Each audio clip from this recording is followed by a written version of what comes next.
Welcome to P. Agarwal editorials. Today, first topic that we are going to discuss is the saga of regulating India's thermal power emissions. तो basically इसमें क्या हुआ कि 30 दिसंबर 2024 को अचानक से 3 साल के लिए डेडलाइन बढ़ा दी गई बिना कोई जस्टिफिकेशन के।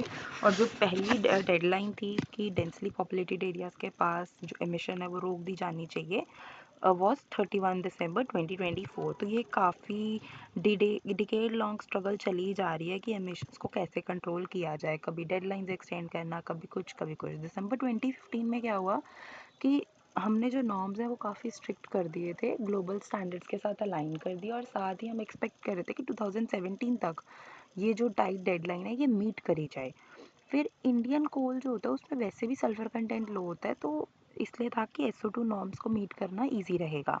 Shifting the debate focus on FGD technology. तो अब जो फोकस है वो इस पे नहीं गया किसी का कि हम सल्फर को कैसे कम करें या नॉर्म्स को मीट कैसे करें, बट सबका ध्यान इस पे चला गया कि फ्लू गैस डिसल्फराइजेशन टेक्नोलॉजी को यूज़ करना पड़ेगा, और अगर इसे यूज़ करते हैं तो डेडलाइंस लंबी होनी चाहिए इनकी, क्योंकि इंस्टॉलेशन में बहुत टाइम लगता है, कॉस्ट बहुत ज़्यादा है।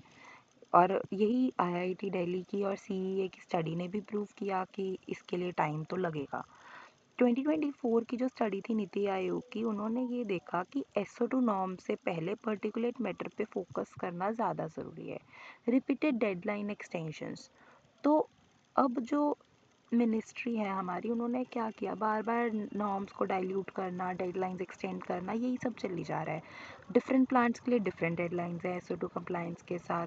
फिर जो पर्टिकुलेट मैटर के लिए नॉर्म्स है वो डिफरेंट, उनके लिए वो चल रहा है कि उनको कब तक उनकी डेडलाइन मीट करी जाए। तो कोई क्लियर वेरिफिकेशन प्रोसेस भी नहीं है, अगर किसी ने कर भी लिया है तो कोई ये नहीं आके चेक करा कि हाँ एक्चुअल में कर लिया या नहीं। Consumer cost and unused equipment. तो काफ़ी प्लांट्स ने ऑलरेडी FGD टेक्नोलॉजी का इंस्टॉलेशन तो कर लिया है, पर प्रोग्रेस स्लो रही है। और अगर अब जिन्होंने कर लिया है वो लोग भी अब इसको यूज़ नहीं करेंगे 3 साल के लिए, ताकि जो इलेक्ट्रिसिटी है वो बचे, वो नॉर्म्स को मेट नहीं करेंगे ताकि उनका कॉस्ट जो है वो बढ़े। पर फिर भी FGD का जो कॉस्ट है उन्होंने करा है वो अपने कंज्यूमर से तो लेंगे ही, पर खुद यूज़ नहीं करेंगे अभी।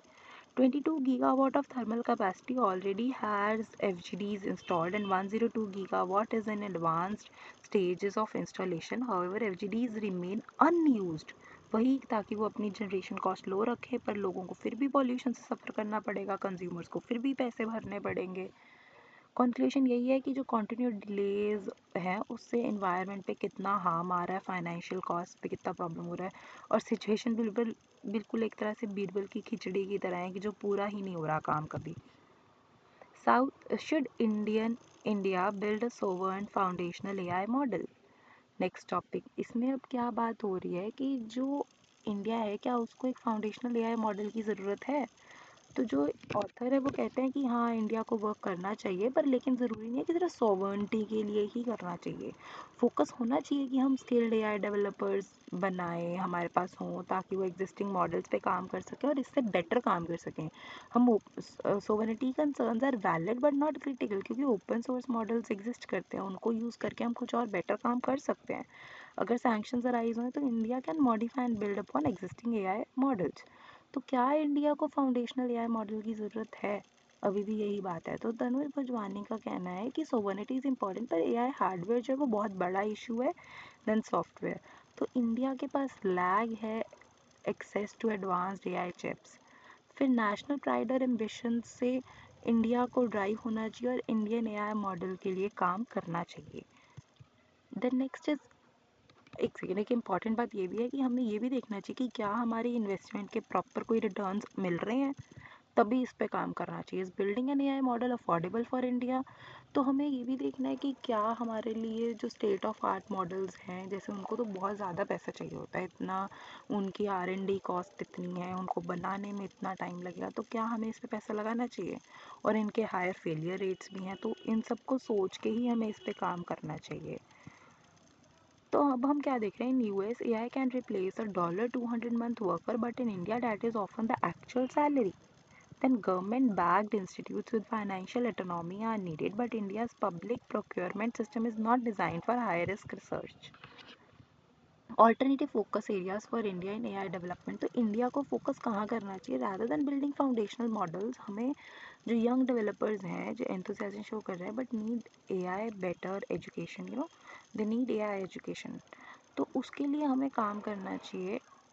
क्योंकि हमारे पास रिसोर्सेज का भी कंस्ट्रेंट है, तो हमें ना कि डायरेक्टली हम बड़ी बड़ी कंपनीज के साथ वो करें, हमें खुद के लिए अपने खुद के एआई यूज़ केसेस के साथ अलाइन करके अपनी मार्केट्स और नीड्स के साथ उन पे काम करना चाहिए। तो government's AI mission making GPUs available to startups and academia. तो जो दो ऑथर थे, जो हमारे सबसे पहले ऑथर थे, उन्होंने कहा कि government investment in AI infrastructure is good step, India should focus on regulating AI effectively. और जो सेकंड ऑथर थे उनका था कि GPU subsidies help but don't fully bridge the gap. DeepSeek and other major AI labs have dedicated GPU clusters, whereas India is spreading limited resources thin. तो India को focus करना चाहिए स्पेसिफिक एआई एप्लीकेशंस पे, rather than कि high and proprietary model से हम compete करें। Competing with the ChatGPT or DeepSeek RI may not be feasible given India's current resources. तो कंक्लूजन यही है कि इंडिया को फोकस स्ट्रैटेजिकली इन्वेस्ट करना चाहिए एआई में और अपना फोकस उस पर बढ़ाना चाहिए। गवर्नमेंट को जीपीयू क्लस्टर्स का सपोर्ट या ये सब बहुत ज़रूरी होगा, resources must be allocated wisely. तो हम ओपन सोर्स मॉडल्स को अडेप्ट करके अपनी चीज़ें अच्छे से कर सकते हैं। Thank you.